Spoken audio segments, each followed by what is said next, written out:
Assalamualaikum, ni part 2, part cuba belajar maintain sendiri Belajar maintain kereta sendiri.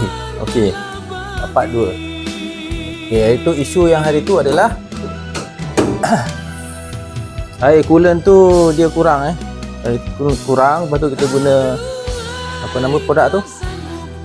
Produk tu adalah produk yang untuk seal balik engine block atau gasket yang ada crack kan, contoh kan.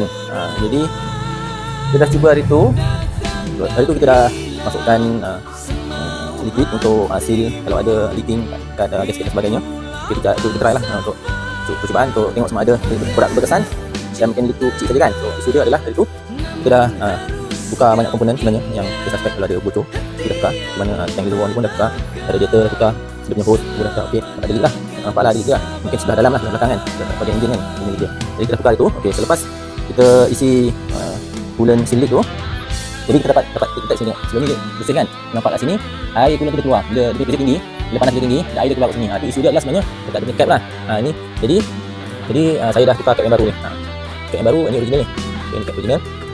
Isu dia adalah sebab dia punya getah dia lah. Getah dia yang sebelum ni, getah dia ni dah kembang kan. Dia dah tak boleh nak hasil kembang. Jadi ni yang baru. Kita nak beli cap yang baru ni, boleh check dekat ni. Okey. Jadi walau bagaimanapun sebenarnya masih lagi kurang Sebabnya dia tinggi ni, dia turun. Ini masih lagi belum berhasil lagi lah. Kemungkinan nak kena pakai yang silik tu lah. Sebab dia tu tak sempat kan silik ni. Sebab dia air tu dah keluar, dia tak sempat nak lekat kat dalam kan. Jadi kena try lagi produk tu atau produk yang lain lah. Okey, lepas baru kita tengok sama ada berkesan tidak. Sebab itu dia tak boleh nak temperature.